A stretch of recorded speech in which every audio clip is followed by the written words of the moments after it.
Ada yang berdoa tanpa pengetahuan kita.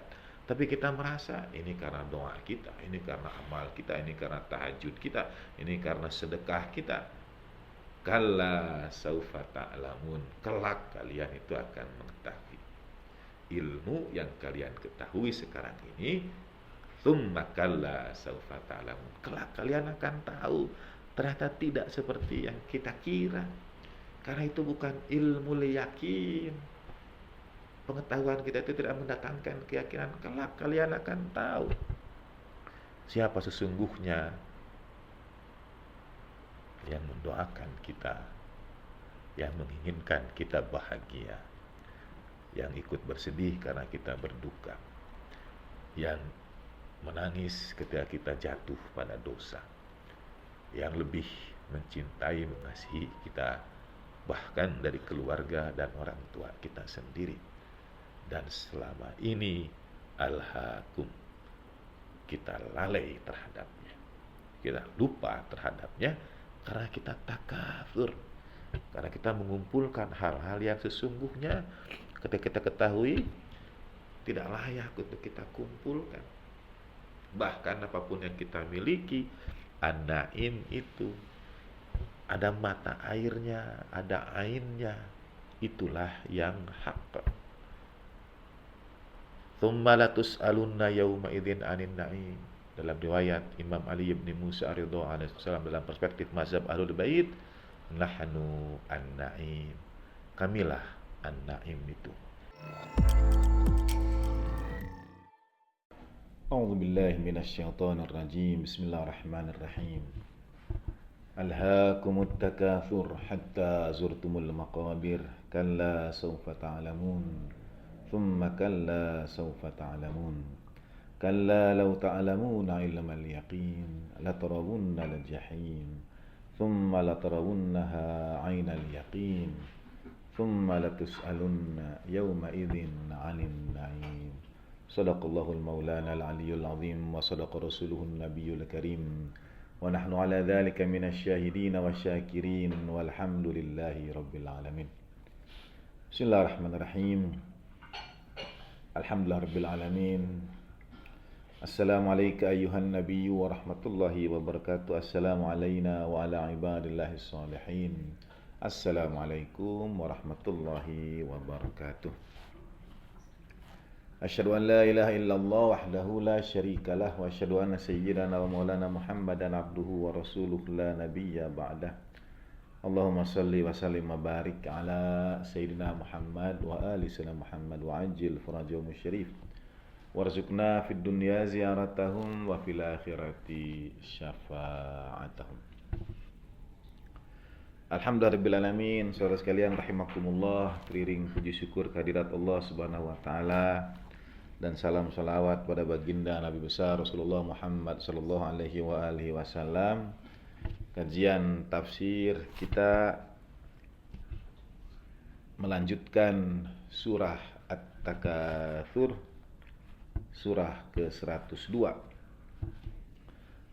Dan sekarang sampai pada bab tentang A'udzubillahi minasyaitonir rajim. Kalla saufa ta'lamun, tsumma kalla saufa ta'lamun, kalla law ta'lamuna ilmal yaqin. Tentang tahapan-tahapan ilmu, bab tentang ilmu. Mengapa Allah Subhanahu wa taala dalam surat At-Takatsur menyebut kata ilmu itu 3 kali. Kalla saufa ta'lamun, tsumma kalla saufa ta'lamun, kalla law ta'lamuna ilmal yaqin, la tarawunnal jahim, tsumma la tarawunnaha 'ainal yaqin, tsumma latus'alunna yawma idzin 'anin na'im. Surat At-Takatsur, surat pendek, singkat, tetapi sekali lagi setiap ayat dalam Al-Quran itu maknanya tak terbatas, tak terhingga. Termasuk misalnya mengapa Allah Ta'ala mengulangi kata ta'lamun, ta'lamun, ta'lamun 3 kali.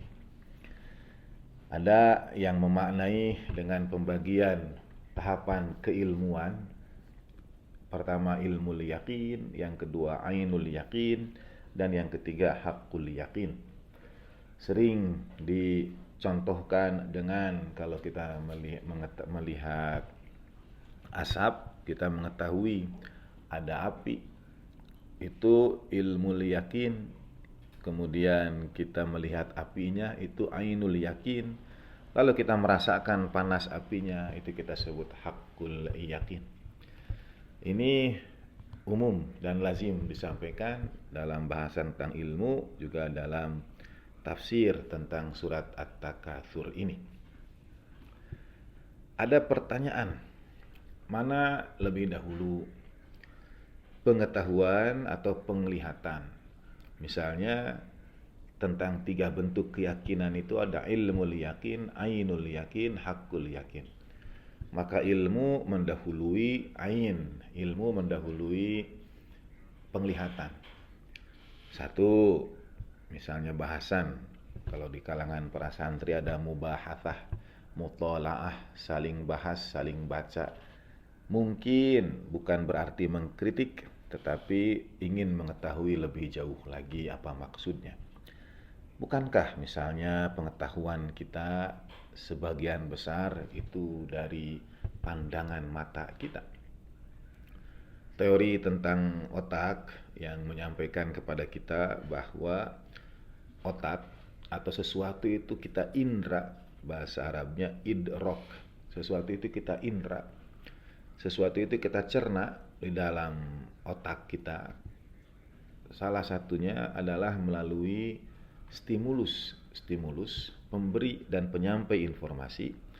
Yang berperan paling besar adalah indra kita, panca indra kita.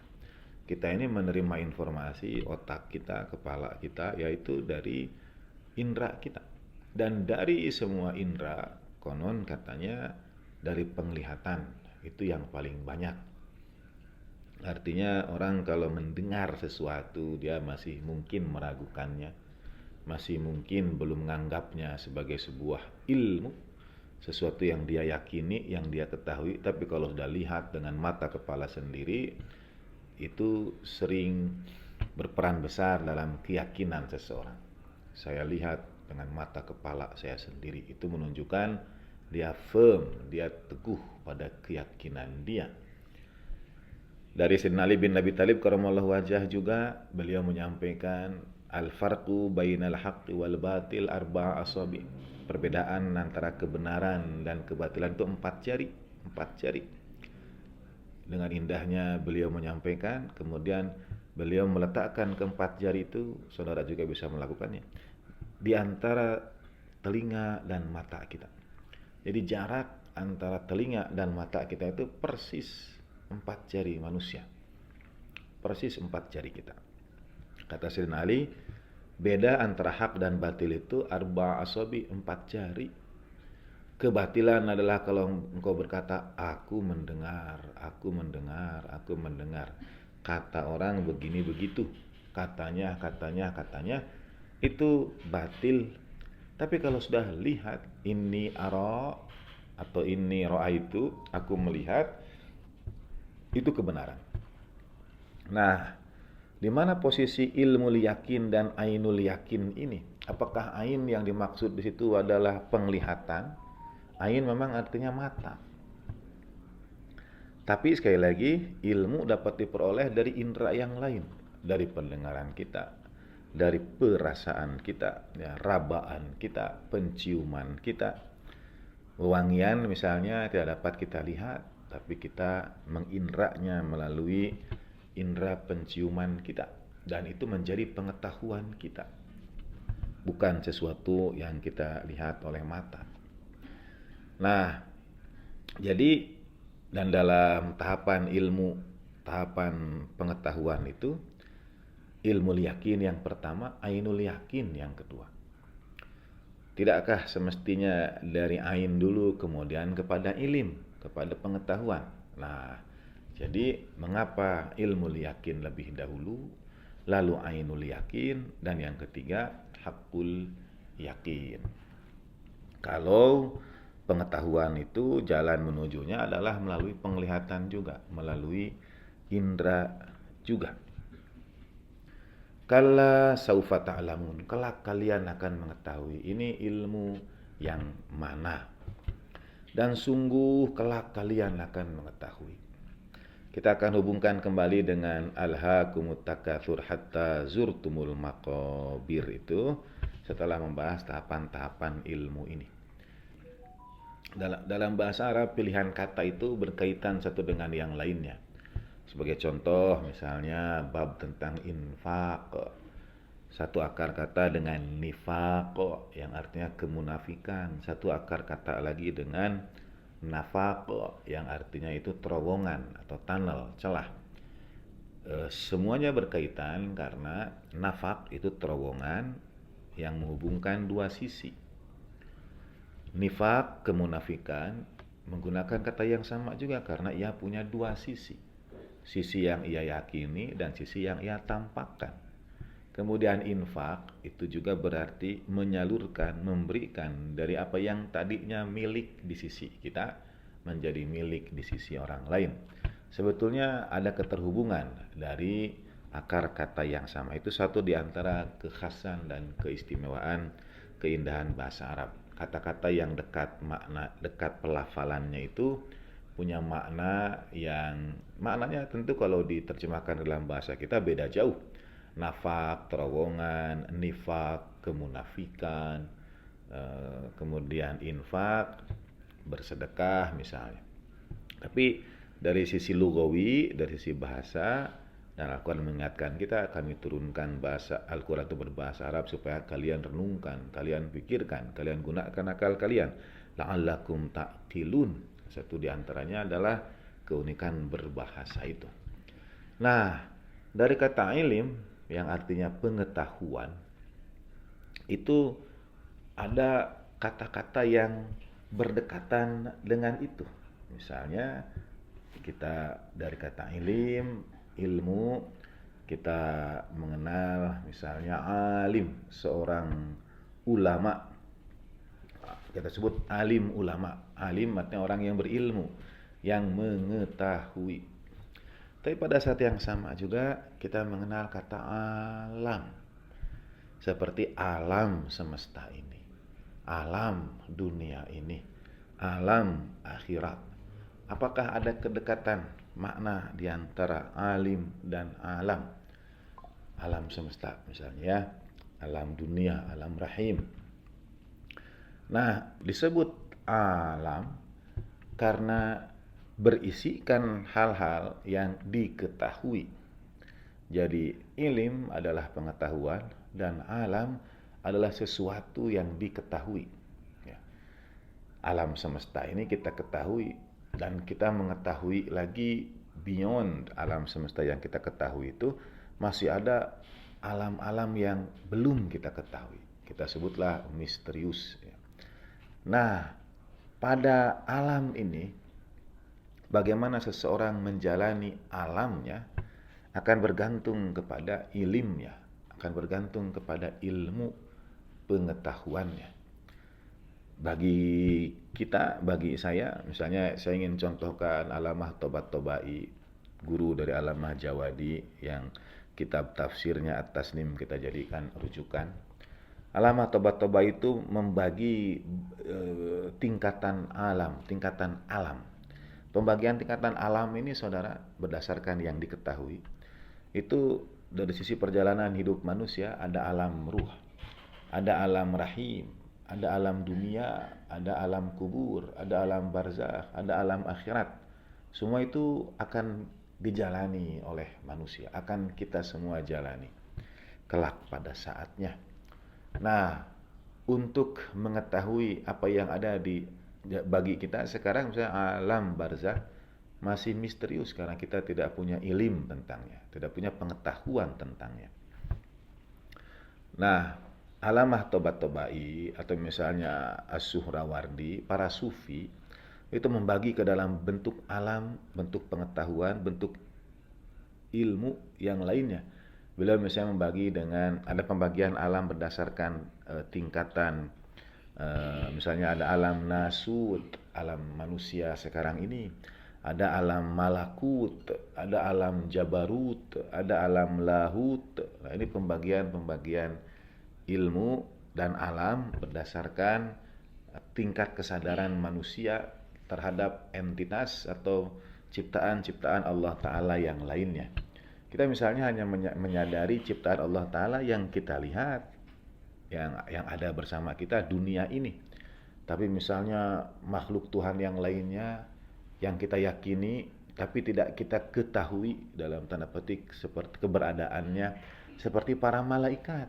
Kita yakin Allah Ta'ala menciptakan para malaikat. Kita yakin para malaikat menjalankan tugasnya dari Allah Subhanahu wa Ta'ala, bahkan membersamai kita, mencatat amal-amal kita. Kita tahu itu, tapi apakah kita sudah yakin? Misalnya, pernahkah kita menyapa, memberi salam kepada malaikat kiri dan kanan kita? Pernahkah kita berterima kasih kepada mereka karena setia mendampingi kita sepanjang hayat kita? Pernahkah kita misalnya merasa tidak enak atau minta maaf kepada mereka karena mereka harus mencatat dosa-dosa kita? Nah, pengetahuan kita tentang keberadaan para malaikat itu tidak menjadikan ia satu alam. Kita tahu sekali lagi ada malaikat, yakin, tapi tidak mengubah kita, tidak menjadikan kita. Kalau dilihat misalnya kalau kita waliyadzubillah ada niatan berbuat buruk, dosa, lalu ada orang lewat, tidak jadi itu. Jadi misalnya malu kah, sungkan kah, takut ketahuan kah, sedangkan kita yakin sebetulnya ada makhluk Tuhan yang membersamai kita setiap saat. Nah, jadi ilim itu tidak mengubah menjadi alam, tidak berada pada alam yang membuat kita lalu jadi berubah. Itu sebetulnya belum masuk ke dalam kategori keyakinan, karena ternyata ilimnya tidak mengubah. Ilmu yang mengubah adalah ilmu yang mendatangkan keyakinan, ilmul yakin. Dan orang yang sudah mengetahui ilmul yakin sebetulnya tidak perlu melihat, karena tingkat pengetahuannya itu sudah membawa dia pada keyakinan, seperti yang saya contohkan. Bagi orang yang sudah yakin, ilmu yakin bahwa ada malaikat kiri kanan, malaikat mencatat amal, tanpa perlu melihatnya. Sekali lagi, kalau ainul yakin kita terjemahkan dengan penglihatan mata, itu akan mengubah. Tidak enak berbuat salah misalnya, tanpa perlu melihat kehadiran malaikat itu misalnya. Atau kita percaya ada makhluk Tuhan seperti jin yang Allah Ta'ala ciptakan. Kepercayaan kita itu mengubah hidup kita, atau hidup kita, pengetahuan kita itu menjadikan hidup kita berada pada satu alam ketika kita menghargai hal-hal yang tidak kita lihat itu dan kita meyakininya. Nah, Alamah Tobat-Tobai membagi tahapan alam manusia itu. Misalnya ada yang disebut dengan alam mithal. Lalu ada paling tinggi itu alam mujarrad. Alam mujarrad ini adalah alam ketika tidak ada keterikatan. Mujarrad artinya lepas, ya, dia berdiri sendiri, dia tunggal. Sebagai penyederhanaan kurang lebih begini. Mata kita, kalau ainul yakin itu kita kategorikan mata. Mata kita ini punya keterbatasan kemampuan. Dia hanya mampu melihat sebatas yang dia mampu lihat. Ditutup tembok saja sudah tidak kelihatan, terbatas itu ilmu kita. Apalagi seiring bertambah usia, bertambah kurang kemampuan mata itu. Jadi kemampuan mata ini terbatas. Tapi berdasarkan ilmu, ini menggunakan kata lau ketika Al-Quran di sini, kalla lau ta'lamuna ilmal yakin. Kata Az-Zamakhsyari, sebetulnya penggunaan kata lau di situ, seandainya kamu mengetahui ilmu yakin. Ini lau dalam tafsir Al-Kasyaf beliau sebutkan, launya itu imtina'iyah, lil imtina'. Jadi lau yang menjawab ketidakmungkinan, ketidakmampuan. Contohnya begini saudara sekalian rahimakumullah, dalam bahasa Inggris itu ada conditional if dan unconditional if. Ada pengandaian yang memungkinkan terjadi dan ada pengandaian yang mustahil terjadi. Dalam bahasa Inggris misalnya, if I were rich. Ini contoh pelajaran bahasa Inggris. Sekiranya aku kaya. Nah, ini conditional if karena kaya itu mungkin tercapai. Tapi ada unconditional if. Misalnya if I were a bird. Seandainya saya seekor burung. Nah, ini tidak mungkin terjadi. Jadi ada pengandaian yang mungkin terjadi, ada pengandaian yang tidak mungkin terjadi. Yang mungkin terjadi dalam bahasa Arab menggunakan kata in. La in syakartum la azidannakum. Seandainya, sekiranya, kalau kalian itu bersyukur, aku akan tambah nikmat itu. Dan ini memungkinkan manusia dapat bersyukur. Tapi kalau menggunakan kata lau, lau itu pengandaian yang imtina, yang tidak mungkin terjadi. Seperti walau sya'allah la ja'alakum ummatan wahidah. Sekiranya Allah Ta'ala kehendaki, kalian semua itu akan jadi umat yang satu. Tetapi dalam tanda petik Allah Ta'ala tidak kehendaki. Itu bukan berarti berpecah itu wajar, tidak. Melainkan manusia tumbuh dalam perbedaan, saling fastabikul khairat, ya. Bukan berarti berpecah itu wajar, tidak. Karena setiap dalam satu rumah saja isi setiap kepala pasti berbeda, dan itu memberikan warna seperti taman bunga dengan aneka ragamnya. Nah, jadi ilmu yakin menurut bahasan ini, sekali lagi secara umum itu ada bahasan ilmu yakin, ainul yakin, hakul yakin, yang sering dianalogikan dengan permasalahan mengetahui ada asap, ada api, melihat api, kemudian menyentuhnya. Itu contoh yang lazim juga disebut dalam kitab-kitab tafsir. Hanya saya misalnya dalam bahasan, bukankah misalnya mengetahui asap ada api, itu lebih dahulu diawali juga oleh penglihatan terhadap api, untuk kemudian dapat menyimpulkan. Memang karena kalau kita tidak tahu, tidak pernah lihat asap, dan asap itu adalah akibat dari ada yang dibakar, ada api, kita tidak tahu kalau itu asap. Bagaimana kita mengetahui itu asap kalau kita tidak pernah lihat makhluk seperti asap itu sebelumnya? Jadi ada ainul yakin yang mengantarkan pada ilmu yakin. Dan tidak hanya mata, sekali lagi, penyampai informasi, pemberi pengetahuan pada jiwa kita, pada ruh kita itu berangkat dari segala hal. Stimulusnya banyak sekali. Panca indera kita, perasaan kita, ya, pikiran kita. Itu semua berdampak. Dalam bahasan ini, kala setelah kala yang 3 kali, sama sekali tidak demikian, sungguh tidak demikian. Nanti di akhir akan kita simpulkan mengapa kala diulang. Kala lau ta'lamuna ilmal yakin. Seandainya kalau kalian itu tahu ilmu yakin. Nah, kata Az-Zamakhsyari, lau di sini adalah lau yang tidak akan tercapai. Jadi bahkan pada tahapan ilmu yakin pun manusia itu tidak akan tercapai. Kenapa? Karena kalau tercapai, la tarawunna la jahim, kalian itu akan melihat neraka. Di situ menggunakan kata la tarawunna, melihat. Bahasa Arab memang lagi-lagi punya pilihan kata, dalam tanda petik permainan kata. Ada ro'a, ada nadhara, ada basara, ada syahida, yang semua bisa diartikan melihat. Dan kalau misalnya kita terjemahkan sebagaimana yang selama ini diterjemahkan, sekiranya kalau engkau mengetahui ilmu yakin, kalian mengetahui ilmu yakin, kalian akan melihat neraka jahim, kemudian kalian akan melihatnya dengan ainul yakin. Apa bedanya penglihatan yang pertama dengan penglihatan yang dengan ainul yakin? La tarawunna la jahim, thumma la tarawunnaha ainul yakin. Apakah ro'a tarawun yang pertama itu bukan ainul yakin? Nah, di situ menjadi pembahasan. Karena menurut Az-Zamakhsyari sekali lagi, lau di situ imtinaiyah. Manusia tidak akan sampai pada hakikat ilmu yang sesungguhnya. Karena kalau sampai la tarawunna la jahim.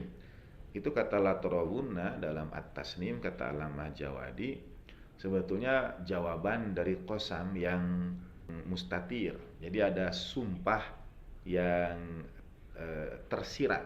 Mustatir itu tersirat. Dan itu kekhasan dalam bahasa Arab. Bahasa Arab itu kadang punya seperti misalnya a'udzubillahi minasyaitonir rajim inna anzalnahu fi lailatul qadar. Sesungguhnya kami turunkan ia pada malam qadar. Ia-nya ini kembali ke siapa? Nah, itu tidak ada. Tidak ada. Kulhu, katakan dia. Karena dalam kaidah domir kata ganti mesti ada sesuatu disebut dulu baru kemudian dirujuk. Ini tidak ada rujukan, langsung disebut kata dia. Nah, kadang disebut ini ada yang mustatir. Mustatir itu bahasa kita yang tersirat. La tarawunna la jahim, yang tersiratnya itu adalah qasam, yaitu sumpah. Seperti misalnya wallahi, demi Allah. Jadi sekiranya kalian tahu ilmu yakin, demi Allah kalian itu akan melihat ala jahim, begitu. Jadi ada kepastian yang di situ disebutkan kata sumpah untuk menunjukkan kalau kalian itu punya ilmu yakin, kalian pasti itu melihat neraka jahim, gitu. Nah, ini saya sambungkan dulu dengan ayat-ayat berikutnya. Tsumma la tarawunnaha ainal yaqin. Kemudian kalian akan melihat dengan ainul yaqin, dengan mata yang yakin. Nah, kita mesti memahami bahwa kata ain di situ tidak selalu harus berarti memang satu di antara makna ain adalah mata. Satu di antara mata ain. Di antara yang ingin kami antarkan dalam bahasan kajian Al-Quran ini adalah bahasa Arab itu kaya makna. Satu kata itu bisa dalam maknanya dan kita tidak punya hak, tidak punya wewenang untuk hanya memilih satu makna dari beragam makna yang ada itu. Kita tidak punya hak sebagai penerjemah, tidak punya hak sebagai pengkaji, juga tidak punya hak. Karena disitulah rahasianya mengapa Al-Quran akan selalu memerlukan pendampingnya, padanannya. Kalau saya tanya misalnya ainul yakin di sini apa dia berarti mata? Satu di antara maknanya memang mata. Tapi kata ain itu juga bisa berarti mata air.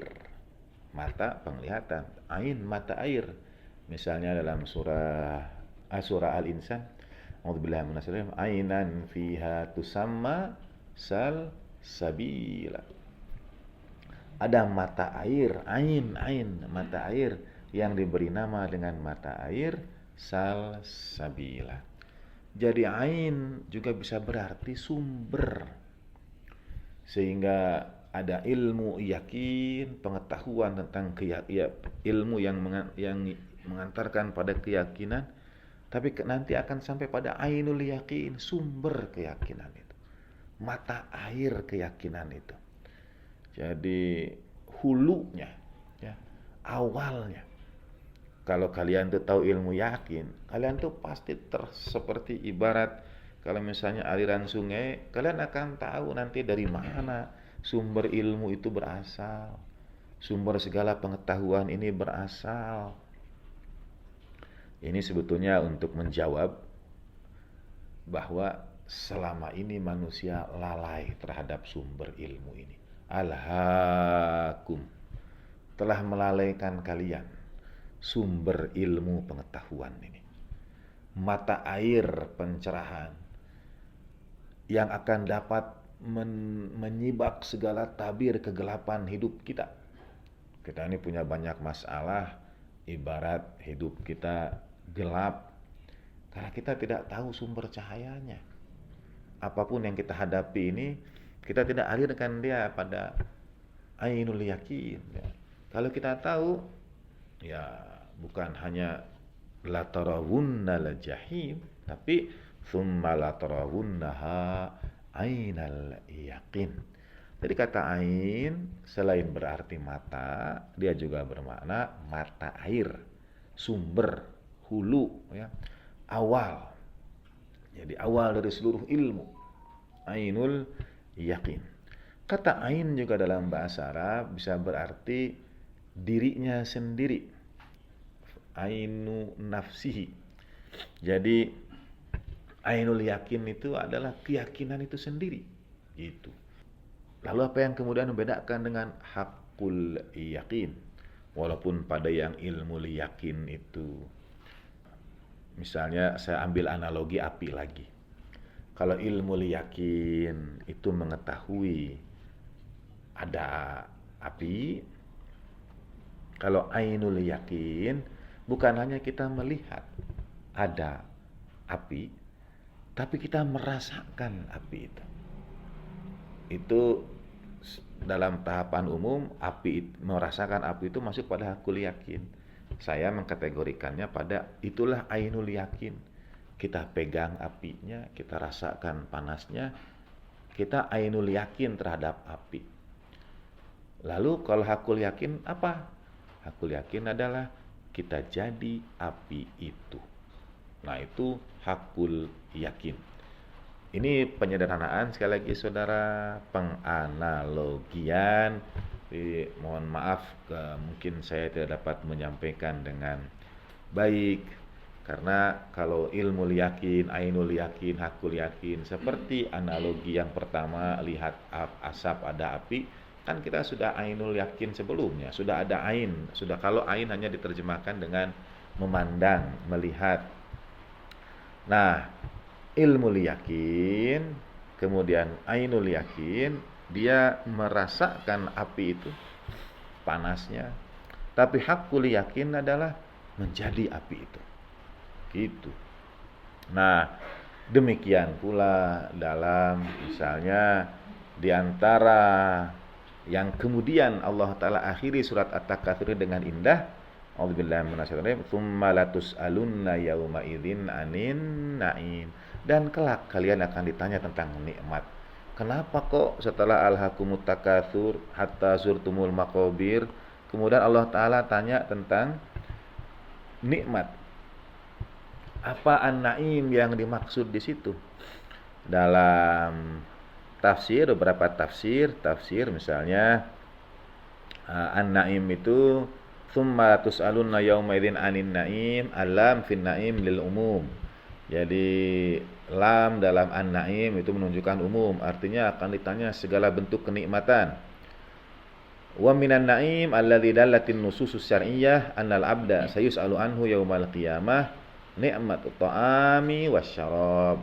Ini diambil dari riwayat sahabat Zubair misalnya, bahwa kelak di hari kiamat kita akan ditanya dari kenikmatan itu. Apa itu? At-ta'am wasyarab, makanan dan minuman.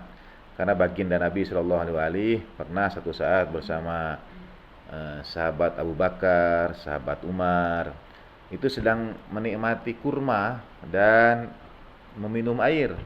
Kemudian baginda Nabi sallallahu alaihi wasallam menyampaikan, wa hadza minan na'imil ladzi tus'aluna anhu.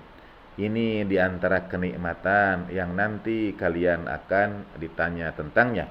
Sunan Ibnu Hibban, hadis 3402, sahih menurut Al-Albani. Jadi itu an-na'im yang dimaksud. Jadi bagian Nabi sampaikan ada kurma, ada air dinikmati. Ini nikmat yang kelak akan ditanya, begitu.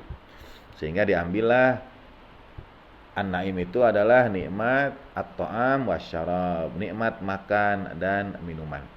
Tapi ada juga riwayat yang lain, misalnya dalam Sahih At-Targhib wa Tarhib, dan ini sering juga disampaikan para ustadz di majelis-majelis, yang akan ditanya itu adalah qala Rasulullah sallallahu alaihi wasallam dari Abi Barzah Al-Aslami, la tazulu qadama 'abdin yaumal qiyamah hatta yus'alu. Tidak akan bergerak telapak kaki seorang hamba di hari kiamat kecuali sebelum ia ditanya an umrihi fi ma'afnah, dari umurnya pada apa yang sudah dihabiskan, wa an ilmihi fi ma fa'ala fi, dari ilmunya sudah berbuat apa dengan ilmunya itu, wa an malihi min aina iktasabah, dan dari hartanya dari mana dia memperolehnya, wa fi ma anfaqah, pada apa dia keluarkan, dia salurkan, dia nafkahkan,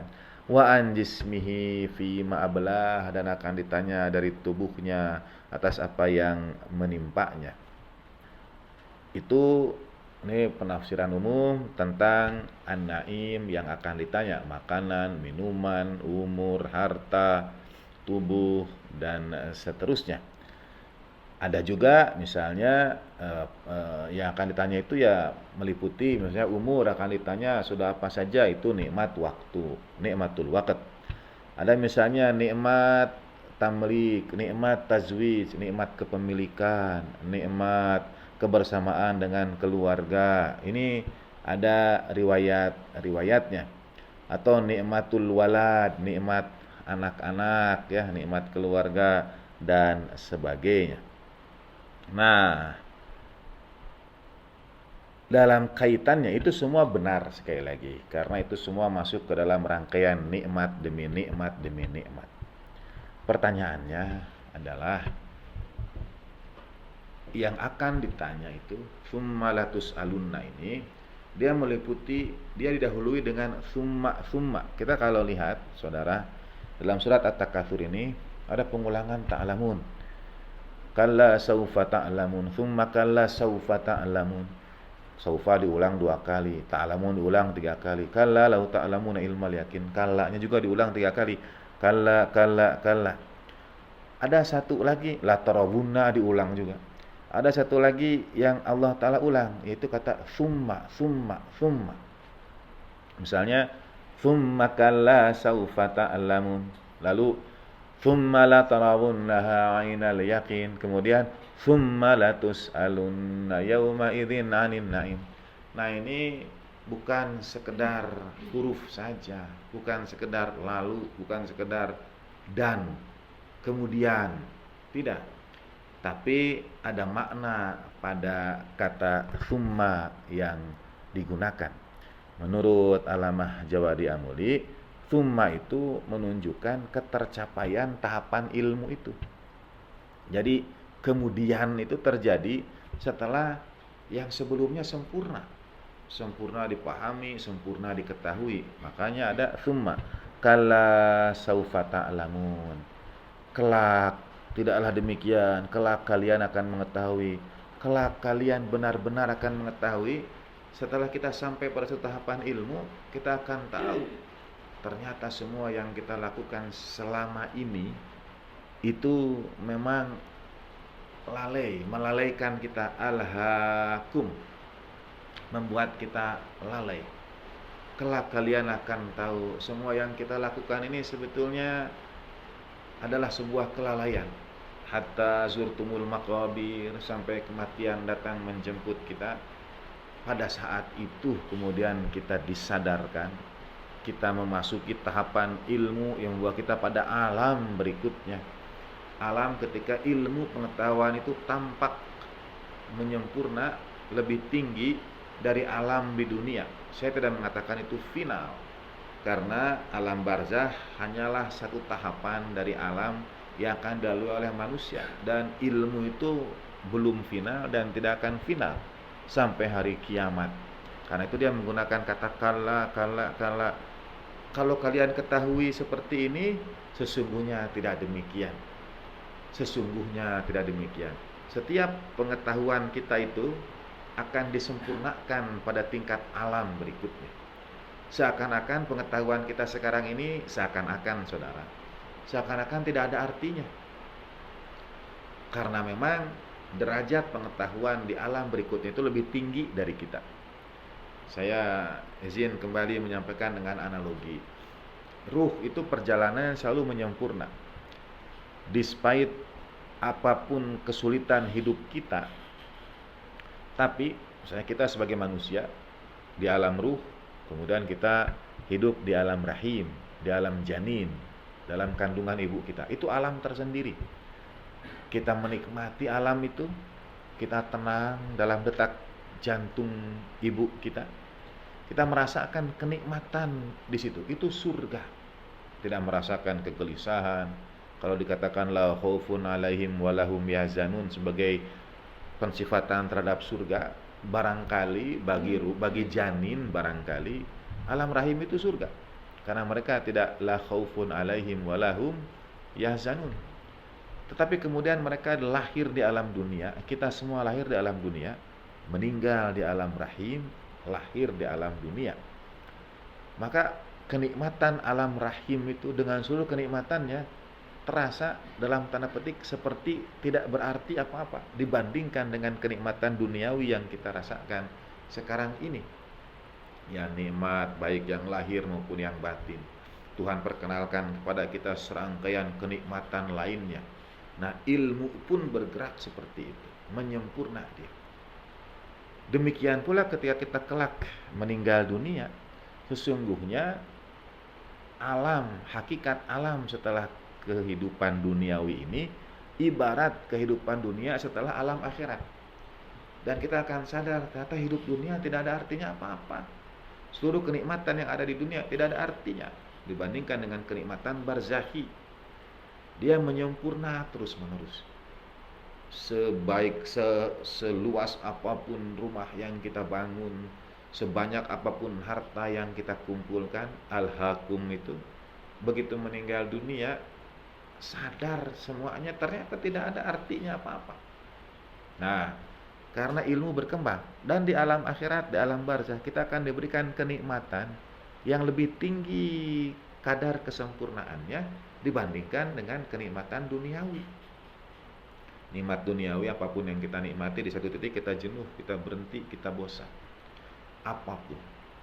Nah, sehingga misalnya karena kenikmatan ini menyempurna, tidak ada orang on their right senses dalam pikiran tersadarnya, sesulit apapun hidupnya di dunia, mau balik lagi ke alam rahim. Karena memang kadar kenikmatannya sudah berbeda. Seperti demikian pula di alam barzah itu, sesulit apapun perjalanan, sebetulnya dia tidak akan kembali lagi dan tidak ingin kembali lagi ke alam dunia. Karena kadar kenikmatannya berbeda. Nah, memang ada ayat-ayat yang misalnya Tuhan, kalau engkau tunda ajalku, aku akan bersedekah. Atau misalnya ada yang minta, kembalikan lagi aku ke dunia, la'ali, supaya aku bisa beramal soleh, fa'asodak, atau aku akan bersedekah. Nah, itu adalah penyesalan-penyesalan yang disampaikan justru menegaskan karena ia sudah mengetahui hakikat di alam itu, maka dia menyesal. Nah, jadi kata kala itu sungguh tidak demikian, tidak seperti sangkaan kalian. Apapun yang kita kumpulkan dari almal, aulad di dunia ini, semuanya selesai begitu kita zurtumul maqabir. Begitu kita sampai pada titik akhir, kita akan menyadari. Bahkan pada saat kita sampai pada ilmu itu, Al-Quran ingatkan, tidak demikian, kalla saufa ta'lamun, nanti kau itu akan tahu.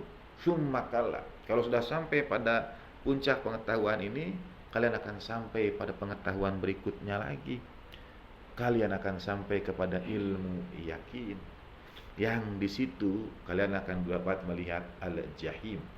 Jadi ilmu yakin melihat al-jahim. Bagaimana? Kalau kita sudah mengetahui ilmu yakin itu, neraka itu al-jahim terpampang di depan kita lebar-lebar dengan tegas dan jelas, bahwa ini sebetulnya saya menyampaikan juga dengan memohon perlindungan dan ampunan kehadirat Allah Subhanahu wa taala. Seakan-akan ya setelah seluruh ilmu keyakinan itu kita sendiri yakin ilmu kita itu sampai pada la tarawunnal jahim. Kita semua ini memang layak masuk neraka jahim. Kalau orang sudah sampai pada pengetahuan yang sesungguhnya, ya Allah, seluruh nikmat-Mu tidak sanggup aku syukuri. Aku tidak beribadah kepadamu dengan hak ibadah yang sesungguhnya. Aku tidak menggunakan hidupku, tidak menggunakan usiaku, tidak menggunakan tanganku, tidak menggunakan mataku, tidak menggunakan lisanku, tidak menggunakan kakiku, tidak di jalanmu. Dan kalau kita yakin itu, la tarawunnal jahim, kita akan melihat, ya Allah, saya memang layak untuk neraka. Kita ini layak untuk neraka Allah Subhanahu wa taala. Kafa bi nafsika al-yauma hasiba. Cukuplah hari itu dirimu sendiri yang menjadi penilai. Kita sudah tahu kok. Kalau kita tahu ilmu tahapan-tahapan itu, la tarawunnal jahim, kita akan melihat neraka di depan kita itu. Tsumma la tarawunnaha ainal yaqin, dan kelak kalian kemudian akan melihatnya ainul yaqin, dengan dalam tanda petik tadi, kalau api kita pegang apinya, kita memang ahli neraka, layak untuk ya ditanya tentang satu nikmat Allah pun tidak dapat kita tunaikan hak syukurnya. Lalu dengan apa kita akan mengatakan diri kita layak masuk surga Tuhan? A'udzubillahi minasyaitonir rajim. Am hasibtum man tadkhulul jannata, apakah kalian mengira akan masuk surga? Ayat Al-Qur'an.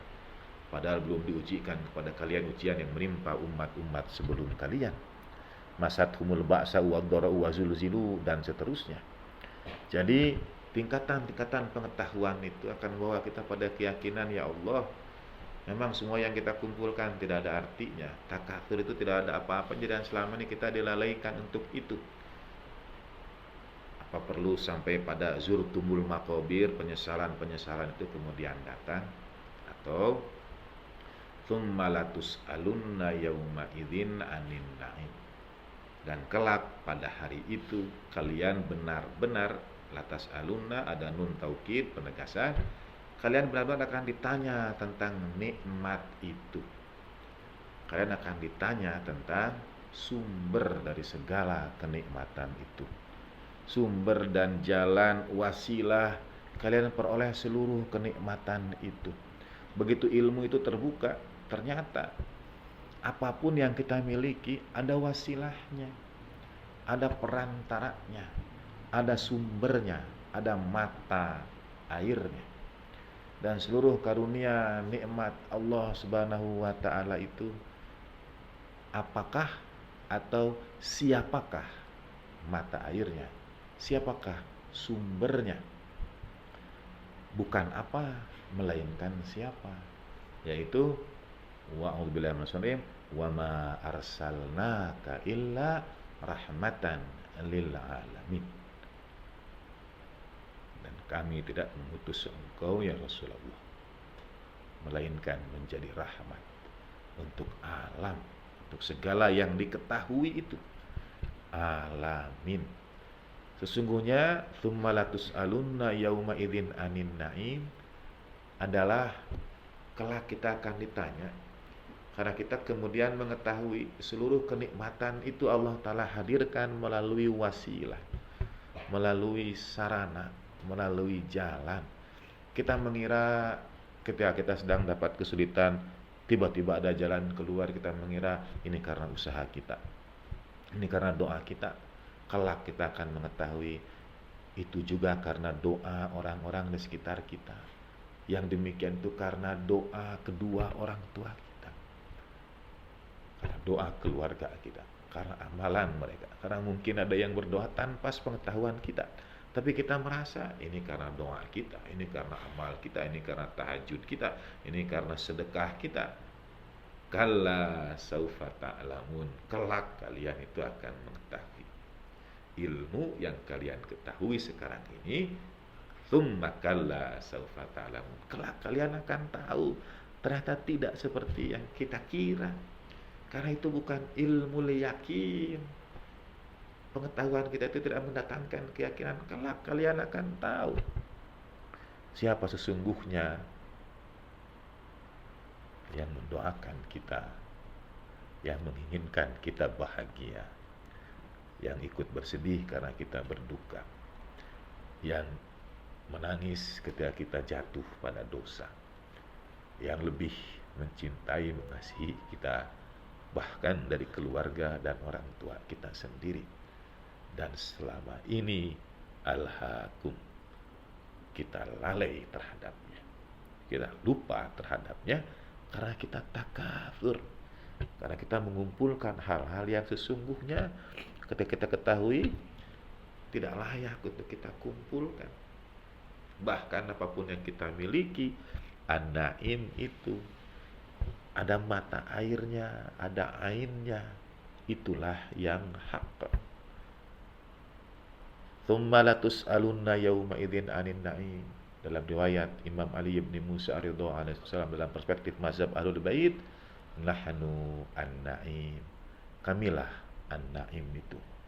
Kelak kita akan ditanya ketika sampai terbuka hakikat ilmu pengetahuan itu, tabir demi tabir tersingkap. Tsumma latus'alunna yauma idzin 'anin na'im. Mereka lah an-naim itu yang sekiranya hidup didasarkan pada kesadaran akan wasilah nikmat Allah Ta'ala ini, mengumpulkan materi di dunia ini tidak akan terjadi. Misalnya konglomerasi, oligarki, orang-orang yang rakus, yang merusak bumi demi keuntungan bisnis pribadi, kelompok golongan, tidak akan terjadi sekiranya mereka mengikuti petunjuk dari wasilah dan sumber nikmat dan ilmu Allah Ta'ala ini. Kalau lalai dan lupa, itulah yang akan terjadi. Hatta zurtumul maqabir, dan kelak tabir demi tabir keilmuan akan tersingkap, seakan-akan neraka terpampang lebar di hadapan kita. La tarawunna la jahim thumma la tarawunnaha ainal yaqin. Kalian akan disadarkan dengan ainul yaqin dari al-jahim itu. Thumma latus'alunna yauma idzin 'anin na'im. Dan kelak kalian akan ditanya tentang an-na'im itu. Dalam riwayat dari Imam Muhammad Al-Baqir alaihissalatu wassalam, tidak akan bergeser telapak kaki anak Adam sebelum dia dapat menjawab tentang an-naim ini. Semoga Allah SWT karuniakan kepada kita insyaallah kemampuan untuk senantiasa tawadu terhadap apa yang kita ketahui. Ilmu kita itu tidak ada apa-apanya, tidak berarti, karena Al-Quran mengatakan kalla demi kalla pada saufa ta'lamun. Hanya ilmu yang bersumber dari ain, mata air keyakinan, yang akan menyampaikan kita kepada an-na'im, kenikmatan yang sesungguhnya. Ala hadhihi niyyah wa kulli niyatin salihah ziyadatan fi syarafin nabil mustafa rasulillah sallallahu alaihi wa alihi wa ahli baitihi tayyibin at-tahirin, la siyama baqiyatillahi fil ardin arwahuna wa arwahul alamin li turabi maqdamil fida wa sayyidatina Fatimah az-Zahra wa maulatina Khadijatul Kubra wa jami'i ahli baitin nubuwah wa ma'adinir risalah wa anbiya'illahi wa rusulihi wa malaikatihi wasiddiqin wasyuhada'i wassalihin wa hasuna ulaika rafiqa. Bismillah hadhihi hadiyatan lahum al-Fatihah. A'udzu billahi minasyaitonir rajim. Bismillahirrahmanirrahim. Alhamdulillahirabbil alamin arrahmanir rahim. Malik yaumiddin. Iyyaka na'budu wa iyyaka nasta'in. Ihdinas siratal mustaqim. Siratal ladzina an'amta 'alaihim ghairil maghdubi 'alaihim waladdallin. A'udzu billahi minasyaitonir rajim. Bismillahirrahmanirrahim. Alhaakumut takatsur hatta zurtumul maqabir. Kalla sawfa ta'lamun. Thumma kalla sawfa ta'lamun. Kalla law ta'lamuna ilmal yaqin la tarawunna al jahim. Thumma la tarawunnaha 'ainal yaqin. Thumma la tus'alunna yawma idzin 'anil na'im. Sadaqallahul maulana al-aliyyul azim wa sadaqa rasuluhun nabiyul karim wa nahnu ala dzalika minasyahidin wasyakirin walhamdulillahirabbil alamin. Dengan demikian kita cukupkan pembahasan surat At-Takatsur untuk sementara, dan insyaallah kita akan berjumpa pada kajian berikutnya dengan surat ke-101, yaitu surah Al-Qari'ah.